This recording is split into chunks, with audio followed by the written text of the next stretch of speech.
네, 안녕하세요. 코드맨입니다. 네, 오늘은 제가 서브우퍼를 하나 샀습니다. 서브우퍼 리뷰를 한번 해볼까 합니다. JBL LSR 310S 서브우퍼가 되겠습니다. 지금 쓰고 있는 스피커가 이 뒤에 보이시는 JBL 705P가 있고요. 그 다음에 여기 야마 HS8MP, 그러니까 매치드 페어죠. 이 두 개가 있는데 실질적으로는 이것만 쓰고 있어요. JBL 705P를 쓰고 있는데 5인치입니다. 5인치 스피커인데 저음이 꽤 잘 나와요. 하지만 좀 더 저음에 대해서 잘 듣고 싶어서 서브우퍼를 구입을 하게 되었습니다. 물론 다른 브랜드 제네릭이나 프리소너스, KRK 이런 브랜드를 살까도 고민했는데 어차피 쓰고 있는 스피커가 JBL이고 그리고 지금 이 녀석은 10인치 모델이에요. 다른 모델들은 8인치, 보통 한 6인치, 6.5인치 이런 모델들이 있는데 가격대 성능으로 봤을 때 10인치 우퍼를 채용한 이 모델이 적당한 것 같아서 이 모델로 선택하게 되었습니다. 물론 JBL 깔맞춤도 하고요. 이 모델 같은 경우에는 JBL에서 3시리즈가 있거든요. LSR 305, 306, 308 그 시리즈와 매칭해서 쓸 수 있게끔 나온 서브우퍼입니다. 어떻게 보면 JBL에서 엔트리 스피커 모델이라고 할 수 있어요. 하지만 제가 쓰고 있는 스피커는 그래도 엔트리는 아니고요.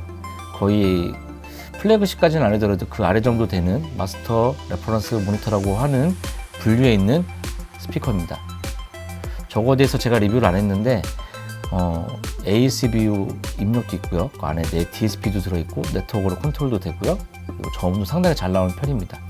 하지만 지금 JBL에서 나오는 우퍼 중에서 18인치 스피커하고 요거 두 개밖에 없어요. 그래서 선택의 여지가 없이 이 모델을 선택하게 되었습니다. 10인치 모델답게 무게도 상당히 무겁고요. 무게가 한 15kg 정도 나간다고 하더라고요. 그러니까 바닥에 놔도 어지간한 진동에 의해서는 우퍼가 움직이지 않을까 하는 생각도 듭니다. 그 서브우퍼를 왜 써야 되느냐? 물론 플랜지 스피커에서도 저음까지 잘 나옵니다. 특히 제가 쓰고 있는 모델 같은 경우에는 5인치임에도 불구하고 45Hz까지 재생을 잘 해주는데요. 서브우퍼 같은 경우에는 이제 그 로우 벽을 더 나눠서 세분화해서 들을 수 있게끔 해주는 그런 스피커라고 보시면 됩니다. 대부분의 서브우퍼 같은 경우는 80Hz나 100Hz 사이, 그 사이를 나눠서 그 부분만 감당을 하는데요. 그렇게 됨으로써 로우 드라이버에 부담을 덜 주게 되고 로우 드라이버에서 너무 낮은 대역까지 재생을 하다 보면 그 해상도가 좀 안 좋아지게 되는데 그 부분을 나눔으로써 저음의 해상도를 좀 더 좋게 하는 효과도 있습니다. 지금의 상황에서는 이제 음악을 듣는 이런 스튜디오 같은 경우에서는 그렇게 되고요. 인스톨 환경에서는 또 우퍼의 다른 효과들이 있거든요. 그 부분에 대해서는 다음에 따로 콘텐츠를 한번 만들어 보도록 하겠습니다. 이 LSR 310 같은 경우에는 27Hz라는 아주 낮은 대역까지 재생을 한다고 해요. 그래서 아주 기대가 되고 있고요. 물론 27Hz라는 대역이 사람이 듣기는 그렇게 쉽지 않아요. 듣는다기보다는 몸으로 느낀다고 얘기를 보통 하거든요. 그런 대역까지 재생해 준다고 하는 것은 그래도 의미가 없는 대역은 아닌 것입니다. 그리고 이 스피커 같은 경우는 맥스 SPL 113dB SPL을 낼 수 있고요. SR용 스피커와는 다르게 음압이 그렇게 높진 않아요. 왜냐하면 보통 우퍼를 듣는 경우에는 몇 미터 이내에서 듣기 때문에 지금 말씀드린 113dB SPL만 해도 충분히 커버가 되는 음압입니다. 저 뒤에 있는 스피커 같은 경우에는 103dB 이 정도밖에 안 돼요. 최대 출력이. 앰프는 클래스 D에 200W 앰프가 들어있다고 합니다. 그리고 나머지 사항들은 한번 스피커를 개봉해서 살펴보면서 기능에 대해서 한번 설명해 보도록 하겠습니다. 자, 상당히 큽니다. 예전에 제가 야마 HS8MP 그 언박싱 할 때 생각나는데요. 상당히 큽니다. 오래간만에 언박싱 칼을 한번 꺼냈습니다.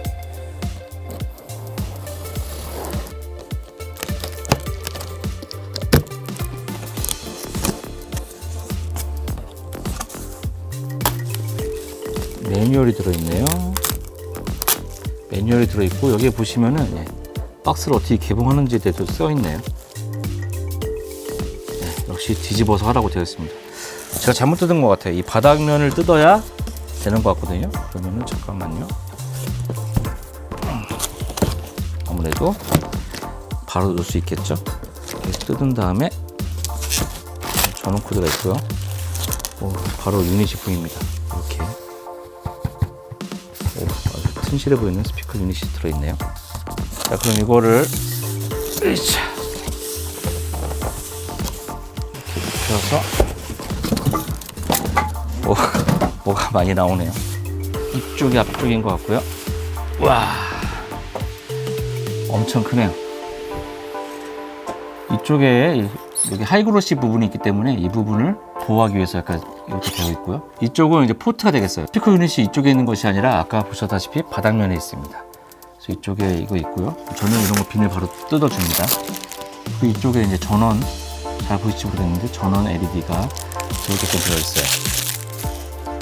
그리고 입력 레프트와 라이트가 있고요. 그 다음에 인, 아웃이 있죠. 그러니까 인터페이스 같은 데서 여기 입력으로 넣으시고 그 다음에 아웃풋으로 해서 플랜지로 가는 겁니다. 플랜지라고 하는 건 이 스피커들을 말씀드리는 거예요. 이렇게 레프트 입출력과 그 다음에 라이트 입출력이 있고요. 이쪽에 보시면은 XLR 입력이고 6mm 4분의 1인치 여기도 TRS 밸런스드 입력입니다. 출력은 XLR 아웃만 있습니다. 그리고 이쪽에 이제 전원이 있고요. 이쪽에 보시면 이제 우퍼의 볼륨입니다. 우퍼의 볼륨은 보니까 단계가 있고요. 그냥 리니어하게 돌아가는 건 아니고요. 단계가 느껴집니다. 그리고 이쪽에 센시티비티 플러스 4dB와 마이너스 10dBV. 플러스 4dBV 같은 경우에는 이제 밸런스대로 되는 라인 출력들을 연결할 때 사용하고요. 마이너스 10dBV 같은 경우에는 RCA, 언밸런스 이런 장비들과 연결할 때 마이너스 10dBV로 설정하시면 됩니다. 다음 이쪽에 보시면 이제 폴라리티가 있고요. 0도와 180도. 그러니까 눌렀을 때는 180도고요. 뺐을 때는 0도입니다. 이 부분은 이제 스피커, 이 플레인지 스피커와 우퍼의 얼라이먼트를 할 때 사용하는 기능인데요. 극성을 바꿔주는 역할을 하는 거죠. 이 부분에 대해서도 따로 한번 제가 우퍼를 설치하면서 어떻게 사운드를 세팅을 해야 되는지에 대해서 따로 콘텐츠를 제작할 예정입니다. 조금만 기다려주세요. 그리고 이쪽에 보시면은 이제 크로스오버 세팅이 있습니다. 여기에 맨 끝으로 돌리시면은 80Hz, 그리고 가운데는 XLF라고 해서 Extended Low Frequency라고 되어 있습니다. 이 모델에만 있는 기능인데요. 이 기능을 키시면 60Hz를 10dB 정도 부스트하고요. 크로스오버 필터는 120 정도까지 올려서 약간 로우를 풍성하게 해서 약간 클럽에서 듣는 것 같은 소리를 낸다고 합니다. 그러니까 뭐 클럽 음악 같은 거를 한번 모니터 할 때는 이 기능을 켜주시고 모니터를 하시면 될 것 같아요. 그리고 맨 끝으로 넘기시면 익스터널이라고 되어 있거든요. 이 익스터널 모드를 키시면 이 자체의 크로스오버 필터를 적용하지 않고 외부에 있는 크로스오버를 이용해서 세팅을 한다는 의미입니다. 그러니까 뭐 DBX에서 나오는 드라이브렉 제품이라든지 아니면 다른 타사의 DSP를 이용해서 이 우퍼와 이 플레인지 스피커들을 연결해서 크로스오버를 적용해서 사용한다는 이야기입니다. 익스터널 모드를 사용했을 경우에는 이 보시는 XLR 아웃이 있죠? 이 XLR 아웃이 활성화가 되지 않는다고 합니다. 아주 튼실한 이쪽에 꽤나 높은 그 다리가 있고요. 그 다음에 이쪽에 고무 베킹이 있습니다. 고무 베킹이 아주 잘 되어 있어요. 그 다음에 유닛 되게 단단하게 움직일 것 같아요. 지금 익스커션이 부드럽진 않거든요.